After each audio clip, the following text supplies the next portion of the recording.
Ladies and gentlemen, my name is TotalBiscuit and welcome to my After Hour Lounge. Today we're going to be kicking back in a nice big velvet chair with a tall, refreshing glass of Minion Masters Forced to Duel. My initial intention was to put this in a Too Many Sodding Games video. As it turned out, when I'd finished the commentary, it was like 15 to 20 minutes. I thought, you know what, if I keep going on like this Too Many Sodding Games video with 5 games in it is going to last 80 minutes, or maybe even longer. That's probably not the best idea, so I decided to break this one off into a separate video of its own. And frankly, it probably deserves it, because there seems to be a growing, if somewhat unnoticed, popularity when it comes to this game. And as a result, I would like to take a look at it, particularly since I'm somebody that has invested far too much time and certainly far too much money in a game that you may have heard of called Clash Royale. Before I get onto that though, let's talk a little bit about the developer, Beta Dwarf. You might have heard the word forced before. That was a difficult sentence and I could have made it an awful lot worse. Did you first hear of forced before the No. Let's stop that immediately. Beta Dwarf is the developer of this game. They were responsible for Forced, a co-op game, and Forced Showdown, a significantly better game show-themed roguelite arena combat thing, which I actually enjoyed quite a lot last year. Pretty damn good. And it seems like they want to create at least some sort of pseudo-franchise or universe around it. And this time around, they've come up with what some people would unkindly maybe describe as a Clash Royale clone. Of course, those with a little more knowledge would know that Clash Royale was based on an old Warcraft 3 mod that I believe was called Castle Attack, and there were quite a few similar mods in both Warcraft 3 and StarCraft 2. These are a sort of tug-of-war style of map, where you are playing a game mode which is, for all intents and purposes, a strategy game, but economic management is effectively thrown out of the window, and you either just drop units for a certain cost, and they go and fight on their own, you don't have to control them or anything, or you create a building which periodically spawns said units. There's a lot of different variants of it. The most popular over in StarCraft 2 right now are things like Nexus Wars and Desert Strike, I believe. It's either Desert Strike or Desert Conflict, can't quite remember which. And quite a few people enjoy this mode. Clash Royale, of course, has done very well on mobile, and I enjoy it quite a lot. I think it's one of the only really good, genuine competitive games available on the mobile device. I consistently play it. I know a lot of pro gamers that play it because it gives them a little taste of competitive. It's a nice little bite-sized 3-minute competitive experience that they can play wherever they are at the time. And that is one of the main appeals of the game. But there is a big downside to Clash Royale, and that is what many people, to some degree myself included, view as an egregious business model. The game has an upgrade system within it, and that upgrade system means that you need a certain number of copies of a particular card to upgrade them to the next level. And when you do that, they get a 10% flat increase in power and in HP. And in some cases with spells, they affect things like duration as well.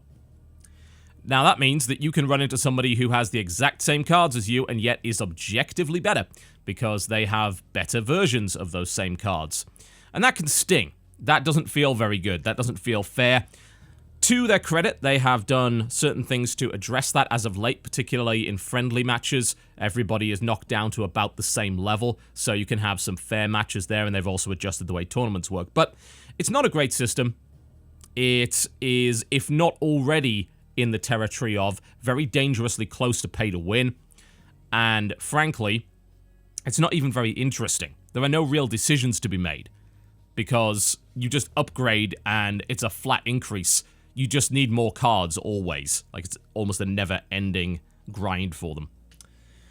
So, I think there is a market for, one, a standalone game of that type that's well developed on PC, even though there are many mods available for free through StarCraft 2 and Warcraft 3. Something with a newer engine, something with less restrictions where they can do more with it, something with proper matchmaking, which is something that you don't see in the custom map scene for those games. And of course, something with a fairer business model.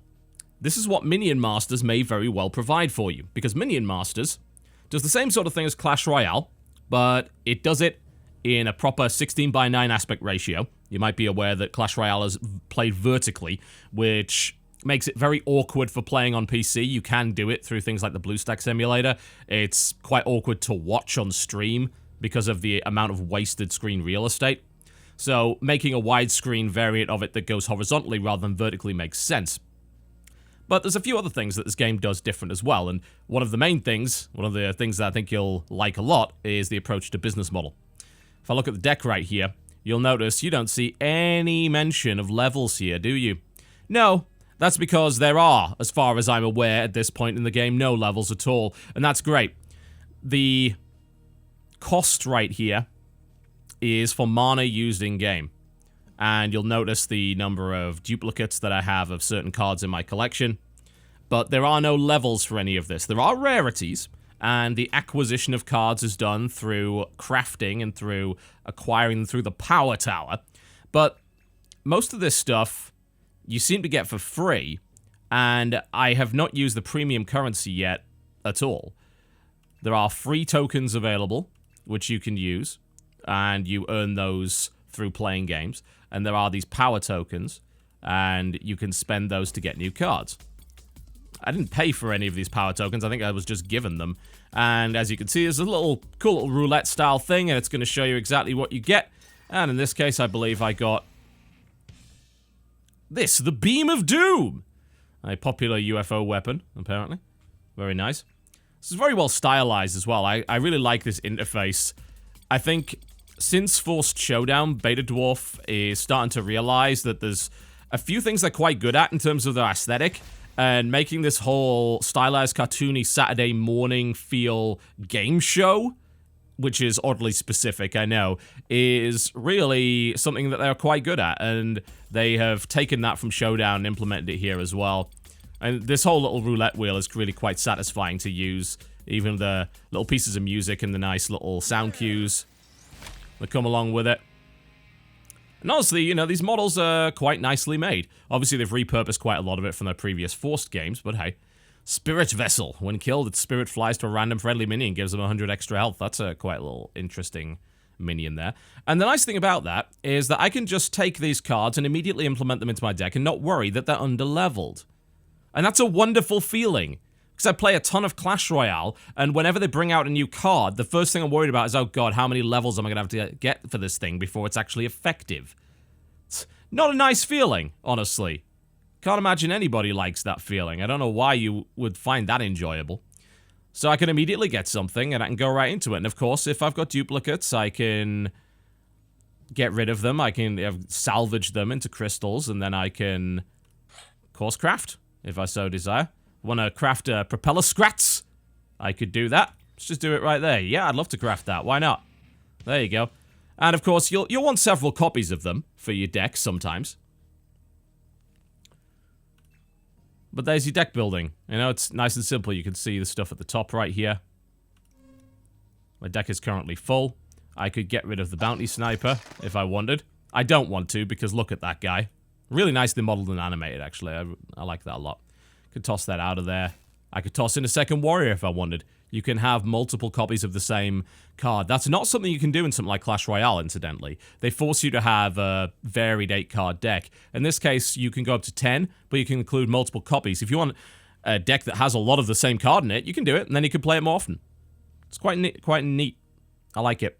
There's several variants on this sniper. I'm going to put the bounty sniper back in, incidentally. There we go. I don't know if this deck's any good. I've been messing around with it a little bit, but let's show you the playstyle. But before we do that, there is one other very interesting little variant that goes on with this versus something like Clash Royale, and that's the fact that you have a master. And your master is a replacement for something like your base tower. You have to defend your master. And each of these masters actually have different abilities, which is pretty neat. You can choose different arenas. This is a pretty neat way to monetize, I guess, because I believe these are all pretty much the same with the exception of cosmetic differences. So they've tried to figure out ways to monetize this game which aren't so egregiously horrible. So I can give them credit for that. I could, oh, I don't know what this is, but I want to play it. Apparently it's on the weekly rotation. What can it do? As I said, they all have different abilities and they're all good at different things. So this guy, who I believe I got as the starting dude, fires lightning bolts every 3 seconds for 30 damage with a long range. And he's going to stand on his perch and do that. Now, here's the interesting part. as you go through the match, you gain experience. And the more experience you have, the more abilities you get. So Stormbringer gets more attack range. All friendly marksmans gain the marksmanship buff, which is +2 range at this point. And then you can double attack speed for them as well. And you can gain more experience than your opponent by taking control of the middle bridges. But I've got to play this because what even is this? This is like Bomb King in Paladins. I was instantly attracted to the stupidest looking character I could find. That's just how I roll. King Puff. He's a trickster. He loves to confuse his opponents. Now the question is, what does he do? Well, he has a slow and very powerful attack with a decent range. Trick Swap. He adds the card Trick Swap to King Puff's deck. Swaps the location of all minions on both bridges and stuns enemies for 4 seconds. That's nonsense. You can also do an Inspire for extra damage and a Bridge Shield. King Puff is immune to damage when controlling a bridge. I'm going to play King Puff. He's probably not optimal for this deck. It gets little things fanning it. Look at that. That is adorable. Oh my. Alright. Let's see how it does. We'll go online. This is probably a horrible mistake because I don't play a lot of this game. I'll most likely get whomped, but hey, we'll go for it. I'm in Wood League right now. It's ready to rock and roll with this, and I'll show you exactly how it works. Against Darth Spartan, apparently. So, very similar to Clash Royale. You get your cards down at the bottom. They're all conveniently bound to Q, W, E, and R, which I like. And it lets you position your troops quite precisely as well, which is something that doesn't really happen in Clash Royale because it's touch control. So there's a lot more accuracy involved. Now you see these bridges are now under my control, and you'll see I also have an experience bar. And as I level up, I'm going to gain experience. And that's going to unlock new abilities for my Minion Master over there. Things are getting a little bit messy over here. We'll drop down a flying troop and some warriors as well. I'd place my bounty sniper in a hope to get just a little bit extra experience out of it.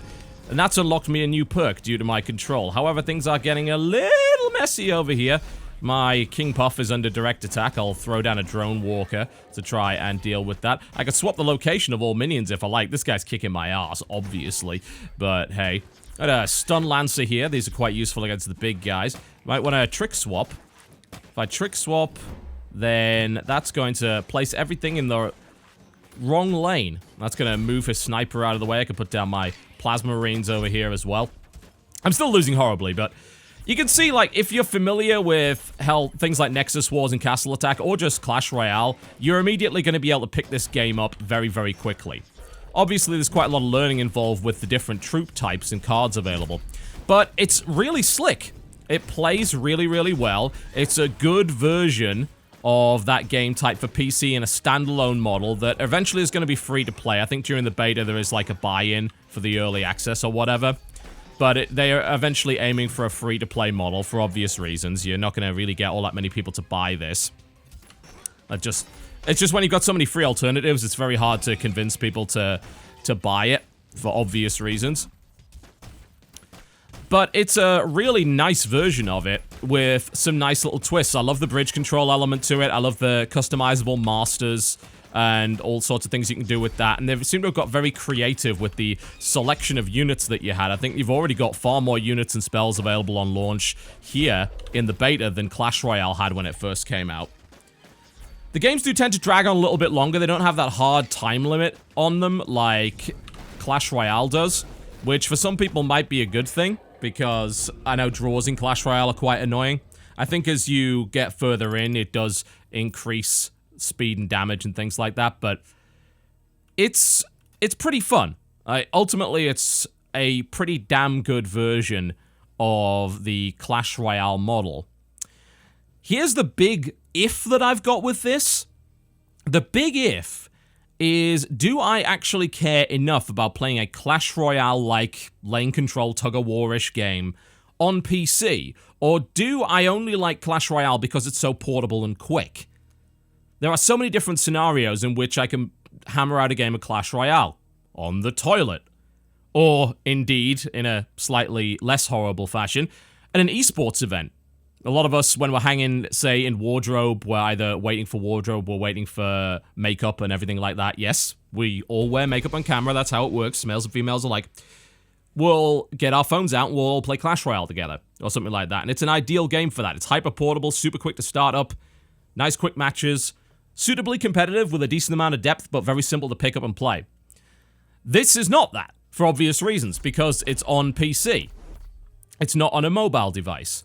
So that is the big question, isn't it? Do people care enough about the genre, or is it just a case that people are settling for it because they don't have any better options on a mobile device? They want something competitive, but that's kind of the best that they can do. Whereas on PC, of course, you have far better options for a competitive game. You could play a full-on strategy game. You could play Dota. You can play League of Legends. I'm not sure what this guy's doing. Apparently he's playing AFK, but hey, whatever, I'll take it. You could do any of those things. But, so, are you going to sit down and play something like Minion Masters? I don't know. Depends how much you enjoy the genre. I think that it's a really slick implementation of the genre, though. You know, would I play this over some of the mods available in StarCraft 2? Quite possibly. It's far less obtuse. It's obviously a lot slicker. It's got a way better interface. You've got excellent quality aesthetic and animation here. Looks like he's started this off a little bit too late. I think we might even be able to finish him off with a fireball, actually. We can go with it. Cast the... Never mind, he's down. Yeah. Oh well, never mind. Yeah, I probably would play a little bit of it. And it's crashed. So they maybe need to fix that problem, but hey. Yeah, I probably would play a little bit more of that. And the business model does seem to be so much fairer and so less egregious. I think that, honestly, if you try to use that business model on PC, most people would tell you to bog off. And I don't blame them. I don't blame them in the slightest. It's a, frankly, horrible business model to try on PC. This is a much better one. So therein lies the question. Is that what you're looking for? Do you want to play a Clash Royale style game on PC? If you do, then Minion Masters is definitely worth a look. And I imagine it's probably going to be relatively successful. But we'll see whether or not that lack of portability is actually the reason why games like this don't necessarily flourish as much as perhaps they should on PC. Maybe it is the portability that's the most important factor. I don't know, but Minion Masters is going to be a very interesting case study for that.